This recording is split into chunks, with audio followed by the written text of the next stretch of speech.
Welcome to Joellen's Kitchen. Today we're going to make Pennsylvania Dutch ham balls. These are a favorite of mine when I go to the Dutch Way smorgasbord. And what we really need to do is start with a pound of ham. This happens to be pre-cooked, but we need to cut it into cubes. It's a 1 pound ham. You can find smaller quantities like this in the store, which makes it nice. This is still going to make a lot of ham balls till we're done, because we also have a pound of ground pork in our bowl. Both are pig products, pork and ham.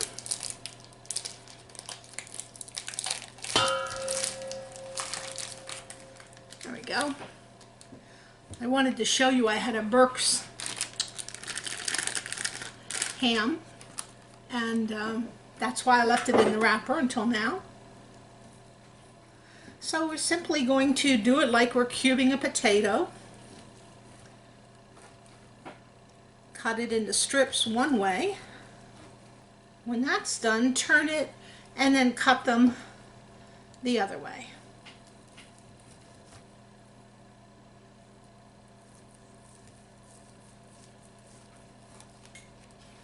And then finally, you just want to lay them flat and make your 1/2 inch cubes.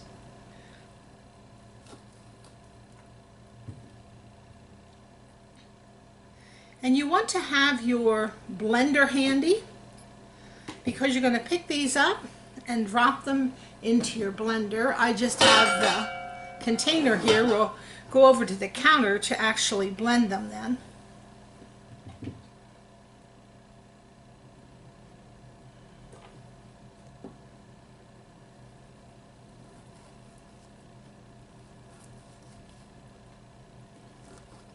And we're not going to try and blend them all at once. That would just be too much.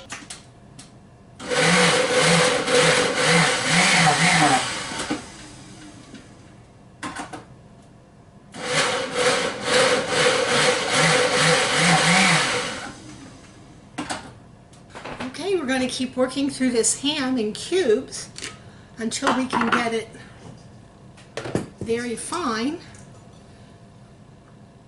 that we'll be able to form it into meatballs, ham balls.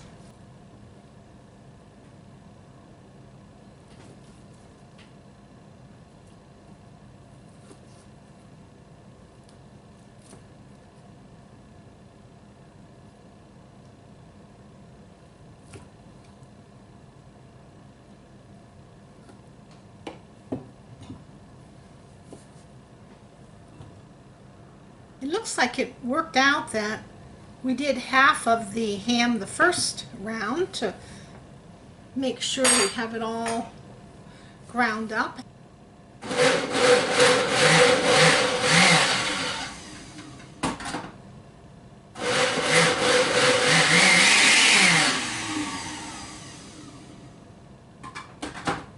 Okay, now we're going to try and mix up these ham balls. We're going to add a cup of breadcrumbs, and while I have measured out 1 1/4 cups of brown sugar, 1/4 of the cup goes into the ham balls themselves, and the final cup will go to making the glaze.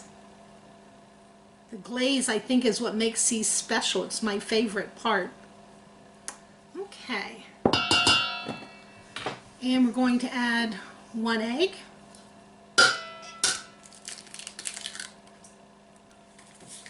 We need 1/2 teaspoon of salt. This, my friends, is ground mustard. It took me a long time to find this at the grocery store. Apparently McCormick's is changing the labels or something, but they had none in their bins. And I finally found this is McCormick, but it's organic. So we're going to get 2 tablespoons of ground mustard.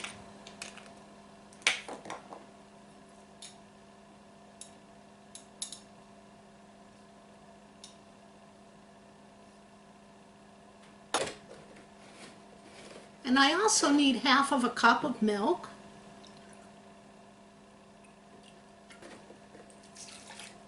And we're going to get in there and mix it just like we might a meatloaf.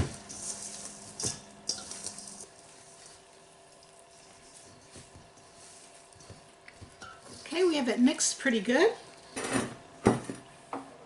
So I like to use my little melon baller because we need to make 1-inch meatballs into balls. Didn't look like a lot to start, but it's a lot of meat. And we're going to place them into a greased baking pan.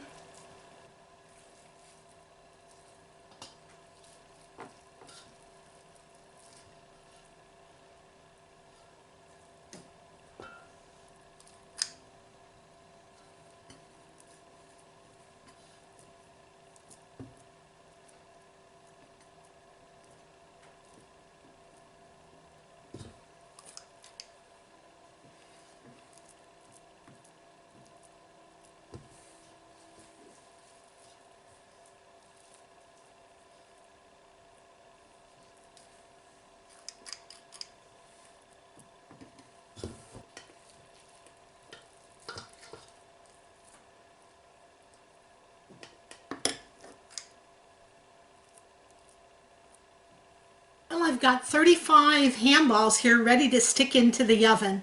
We're going to bake them on 350 degrees for 30 or 40 minutes depending how your oven is, and see how they get just a nice light brown. You don't want to burn them.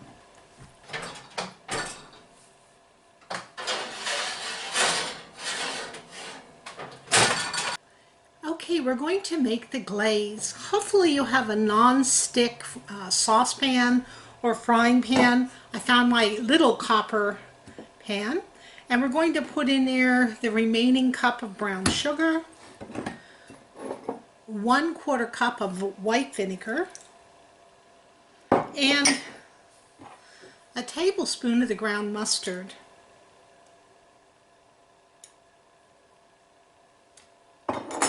We're just going to cook this until the sugar is dissolved. When we toss our meatballs about halfway through, we're going to add this over the top and let it cook with the meatballs. So let's get this sugar dissolved.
Do those look great or what? Since the glaze is on the bottom, you may want to tumble them one more time just to make sure it's coating the meatballs. Be gentle. You don't want them falling apart. But boy, do they look good and smell good. Oh my.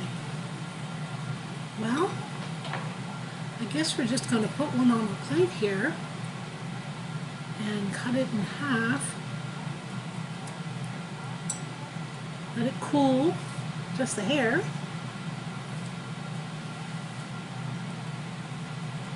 Oh my goodness. Melt in your mouth good. That brown sugar in there really does it. And it's the sweet and sour that the Pennsylvania Dutch always use.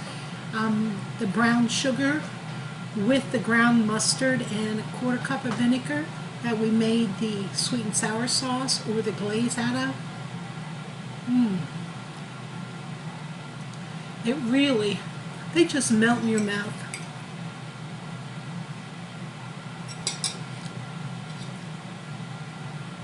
I hope you enjoy this Pennsylvania Dutch recipe.